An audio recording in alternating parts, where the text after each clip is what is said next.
of UETV. Today we'll be talking about fat metabolism. To begin our discussion, we have with us a biochemistry student from the University of the West Indies, St. Gavin, who will speak to us about lipid metabolism. Well, the first part of lipid metabolism is fatty acid synthesis. We get fatty acids from the food we eat, for example, carbohydrates. These fatty acids are synthesized in the liver. Excess carbohydrates are converted to fat. The glucose that is made is split by glycolysis into pyruvate. When it splits, it forms two 3-carbon sugars. Glycolysis takes place and the molecule produced is DHAP. The enzyme glycerol 3-phosphate dehydrogenase converts the DHAP to glycerol 3-phosphate. This is essential for lipid metabolism, as you will need a triglyceride which is made up of a phosphate backbone and fatty acids.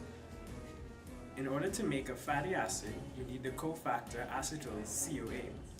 As it is taking place in the well-fed state, the acetyl CoA would not have to enter the Krebs cycle to get energy. What would happen is that the acetyl CoA is converted to citrate, but it does not stay in the mitochondrion. It goes to the cytosol. The citrate is converted into oxaloacetate, and acetyl CoA is made. The acetyl CoA is then combined with glycerol 3-phosphate to make a triacylglycerol.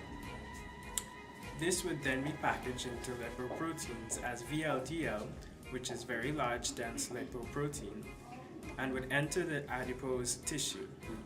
In fatty acid synthesis, there is a step called the committed step. This is the formation of malonyl CoA. This is the slowest step of the reaction, called the rate-determining step. The malonyl CoA is oxidized by acetyl CoA carboxylase. This is the most regulatory enzyme. The acetyl CoA goes from 3C to 2C when converted to malonyl CoA. The cofactor is biotin. To form malonyl CoA, the biotin attaches to the biotin carboxylase side of the addition of a CO2. This is done as the biotin arm has a lyside arm. Energy is released to bind the CO2 to the biotin. The swinging arm then goes over to the dry carboxylase state. The CO2 is added to the acetyl CoA molecule. One thing to remember though, Gavin, is that prolonged consumption of excess calories causes an increase in acetyl-CoA carboxylase, increasing fatty acid synthesis.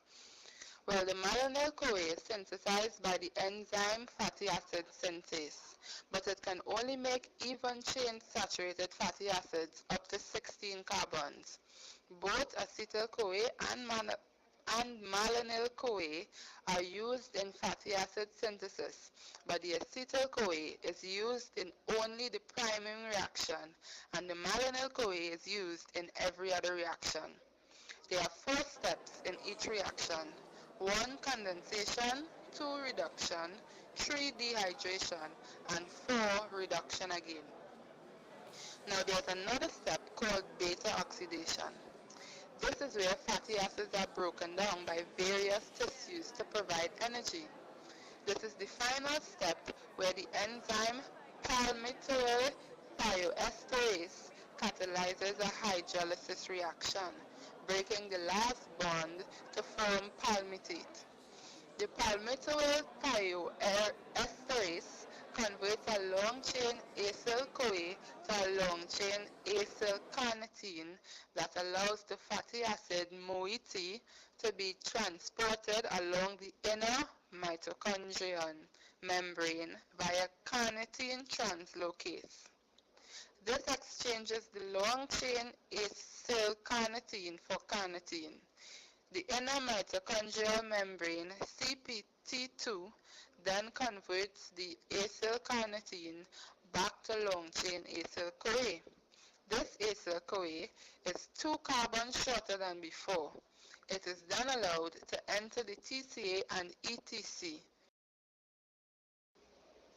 3 reactions summarize beta oxidation. 1. The oxidation reaction, 2. The hydration reaction, and 3. The oxidation reaction again.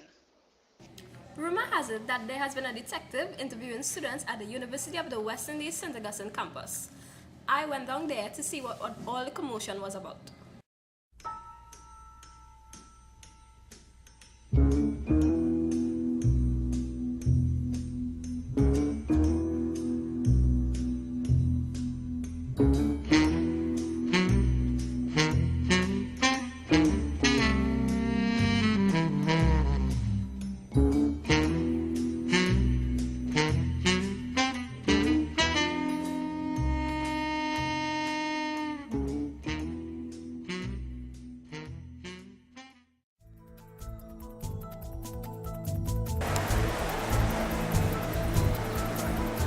Good day, we are here with Detective Singh at the University of the West Indies St. Augustine campus. Good day, ma'am. We would like to know why your presence is needed here on campus. We have recently noticed that KFC prices are at an all-time low, and students are buying without complaining, and they're getting overweight. But students have been complaining about prices here on campus and food choices here for a while. Why is there really an investigation needed? If you would like me to finish, there's a new weight loss pill circulating the campus. It's called Fat Buster, and students have been taking it and they're experiencing some very serious side effects. So who do you think is behind this? KFC? A student? A lecturer maybe? What are the side effects of this drug? How far is your investigation reached? I'm sorry. Due to the sensitivity of this case, I cannot display any more information to you. Well, according to Detective Singh, there has been a circulation of a new drug called a Fat Buster drug here at the University of the West Indies St. Augustine campus. However, details are still sketchy. Also in studio with us today, we have Detective Singh. Detective, can you tell us about the progress of your investigation? Well, the past few weeks we've been interviewing lecturers and students about the drug and what they know about it. And so far, what I can tell you is that the drug has some very serious side effects to it, and something needs to be done about this. This culprit needs to be caught. These students are sick, and there's nothing that is being done, and we need to get this under control. Do you suspect anybody? That's not something that we can say right now, as it is right now. So when will you be able to say something? Well, ma'am, that's not something that we can say on air as to who we suspect. But there are people that we have in mind that we are taking into consideration, and I just want to say, the culprit out there, we will find you. A lot of people don't realize that when taking weight loss drugs, some of the main factors that are needed to be taken into consideration are diet and exercise. Doctors don't usually prescribe weight loss drugs. Side effects of weight loss drugs include abdominal cramping, passing gas, leaking oily stools, having more bowel movements, and not being able to control bowel movements. These side effects are generally mild and temporary, but they may get worse if you eat high-fat foods. You should be on low-fat diets. That is a diet that is less than 30% of your daily calories. Also, a multivitamin should be taken at least 2 hours before or after taking the drug. This is because the drug temporarily makes it harder for your body to absorb vitamins A, D, E, and K. Before you get a weight loss drug prescription, you should tell your doctor about your medical history. That includes any allergies or any other conditions that you may have. Also, medicines and supplements that you are taking, you should tell your doctor about them. These include protein supplements, vitamins, or even herbal or natural protein supplements. How are you? You good? Yeah. What went on here? Well, some patients came in with some symptoms, some side effect of some drug. Fat Buster. Yeah. Yeah, I walking around campus just now doing some little interviews and talking to people, and what are they going on with that drug?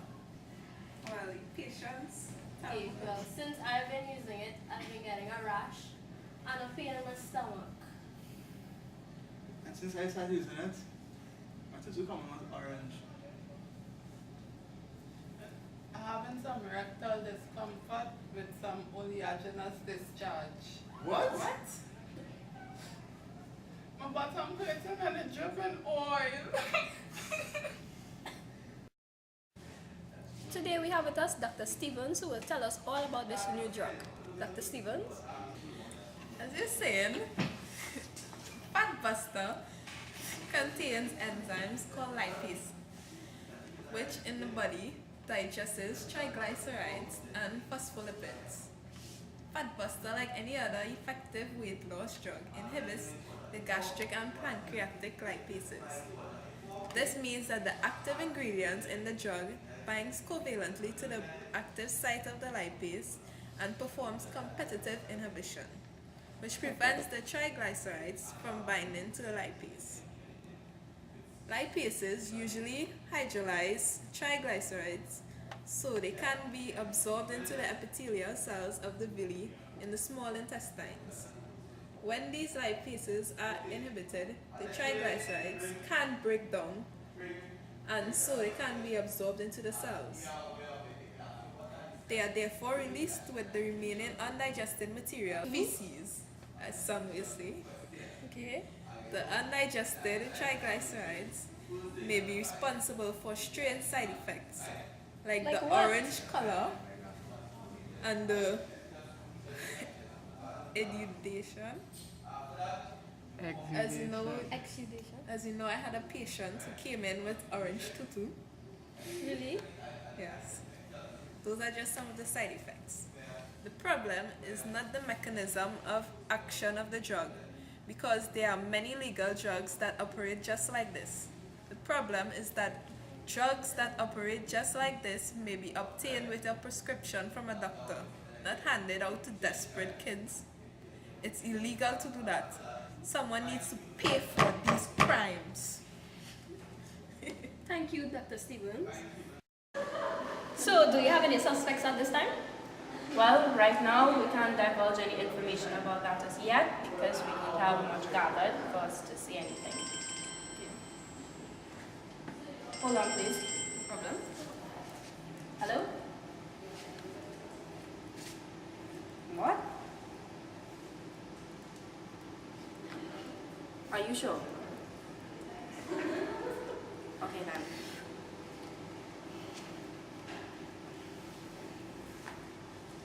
So, do you have any suspects? Ma'am, you have the right to remain silent.